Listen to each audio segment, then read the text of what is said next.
মা অন্নপূর্ণা রান্নাঘরে চলে এসেছি নতুন আবার একটা ভিডিও নিয়ে। দুটো রেসিপি করব আজকে তোমাদের সাথে একটু অন্যরকম রেসিপি করব। চলো সবার প্রথমে এই যে মশলাটা ভেজে নিই। এর মধ্যে কি কি দিয়েছি, মৌরি, মেথি, কালো সর্ষে, গোলমরিচ আর শুকনো লঙ্কা। এখানে আমি তোমাদের সঙ্গে জলপাইয়ের আচার দেখাবো।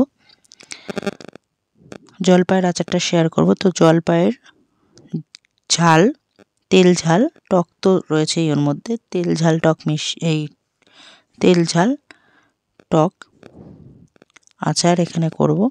তো ততক্ষণ আমি মশলাটাকে রেডি করে নিই। আমার জলপাইটা কিন্তু আমি ধুয়ে কেটে রেডি করে রেখেছি, মানে শুকনো করে রেখেছি, ওর মধ্যে কিন্তু একটু জল থাকা চলবে না। তো ওটা তোমাদের সাথে আমি শেয়ার করিনি, তাহলে ভিডিওটা অনেক বড় হয়ে যাবে।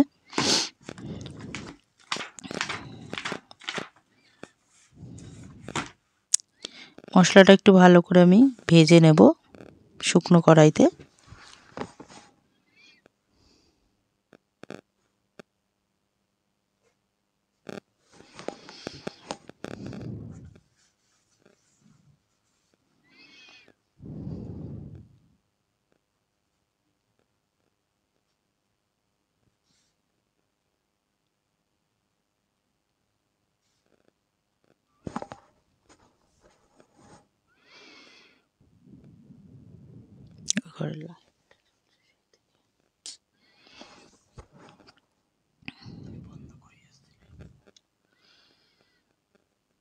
ভাজা হয়ে গেছে, মশলাটা আমি তুলে নিয়েছি,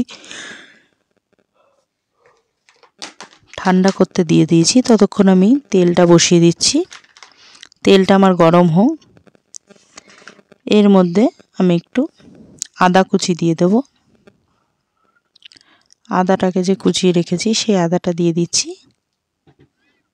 এটা একদমই নিরামিষ আচার করব, যে নিরামিষ দিনেও জানি খাওয়া যায়।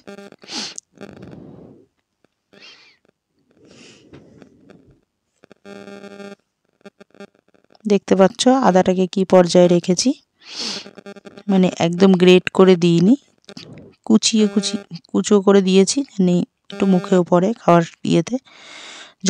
একটা জলপাইয়ের থেকে 3-4 টুকরো করে নিয়েছি, দিয়ে দিলাম সেই জলপাইটা। এখানে 700 গ্রাম জলপাই আছে। এর মধ্যে এবার লঙ্কা দিয়ে দিচ্ছি, কাঁচা লঙ্কা।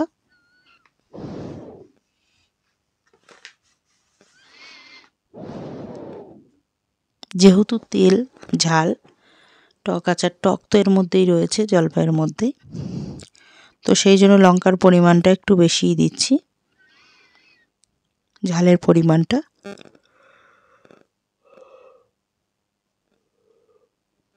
মশলাটা এবার গুঁড়ো করে নেব।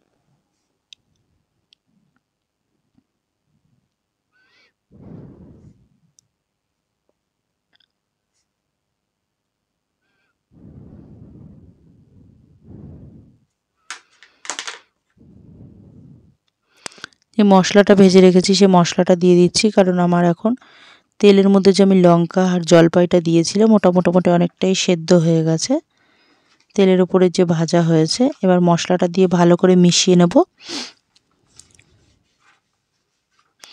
আরও কিছুক্ষণ হতে দেব। পরিমাণ মতো নুন দিয়ে দিচ্ছি,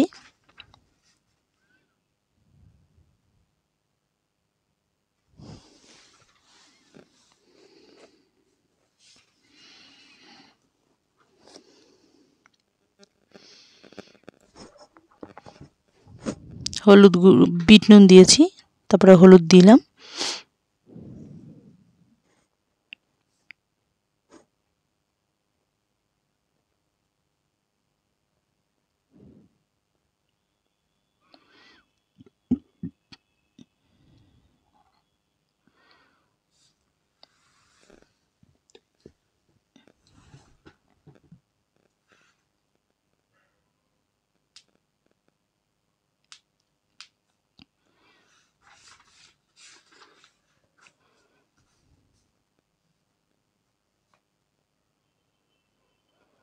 জলপাইয়ের আচারটা আমার প্রায় কমপ্লিট হয়ে গেছে।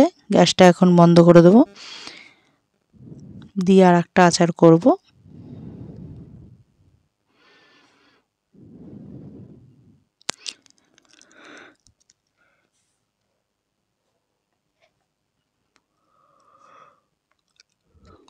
দুটোকে একসঙ্গে দেখালাম না, তাহলে কিন্তু গোজামিল হয়ে যাবে, সেই কারণে এখানে এবার আমার ওই আচারটা কমপ্লিট হয়ে গেছে। এবার আমি একটু লঙ্কার আচারের জন্য মশলা রেডি করে নিচ্ছি। এর মধ্যে আমি ধনে, গোটা জিরে, কালো জিরে, মৌরি, মেথি দিয়েছি। এর মধ্যে কিন্তু কোনো লঙ্কা মানে ঝাল জাতীয় কিছু দিচ্ছি না, যেহেতু এটা লঙ্কার আচার হবে সেই কারণে দিচ্ছি না। আর সামান্য কালো সর্ষে দিয়েছি।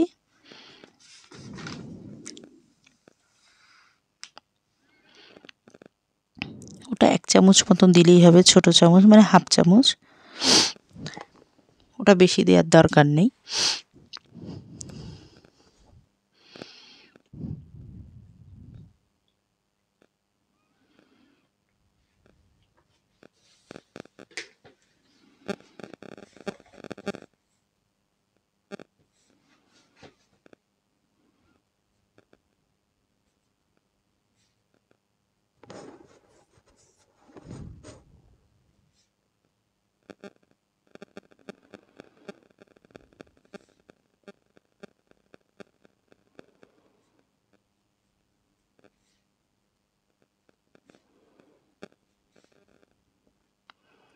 মশলাটা ভেজে নেব, ভালো করে ভেজে নিচ্ছি।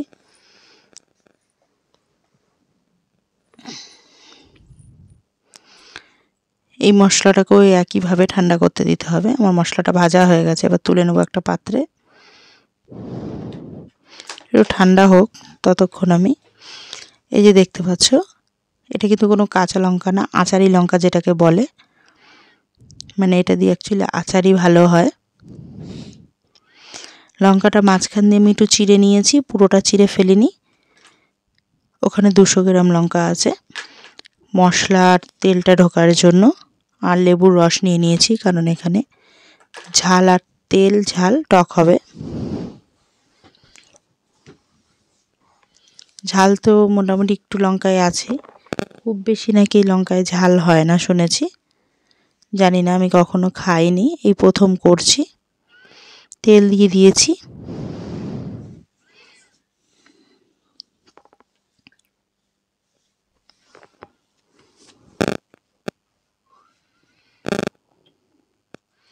তেলটা আমার গরম হয়ে গেছে, এবার লঙ্কাটা ছেড়ে দেব।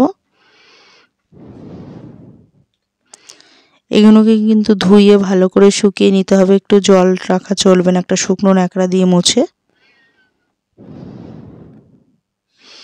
গ্যাসটা আমি বাড়িয়ে দিলাম।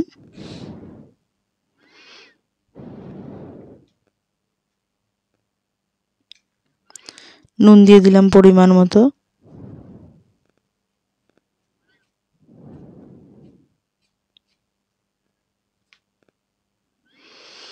গুঁড়ো করা মশলাটা দিয়ে দিলাম, এটা বেশিক্ষণ লাগবে না, এক্ষুনি হয়ে যাবে চটপট।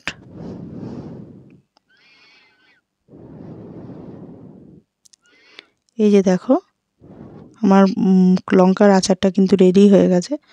ওপর দিয়ে এবার যে পাতিলেবুর রসটা রেখেছিলাম গোটা, ওটা ছড়িয়ে দিলাম। আমার কিন্তু দুটো আচার রেডি হয়ে গেল। ভিডিওটা দেখার জন্য অনুরোধ রইল। এইভাবে করলে দুটো আচার তোমরা 1 বছর পর্যন্ত সংগ্রহ করে রাখতেও পারবে, কোনো নষ্টও হবে না। রোদে দিয়ে বা ফ্রিজে রেখে বা এমনিও রাখতে পারবে, কোনো অসুবিধা হবে না। আমি এটা একটু ভালো করে ঠান্ডা করে নিয়ে একটা পাত্রে ঢেলে রাখবো।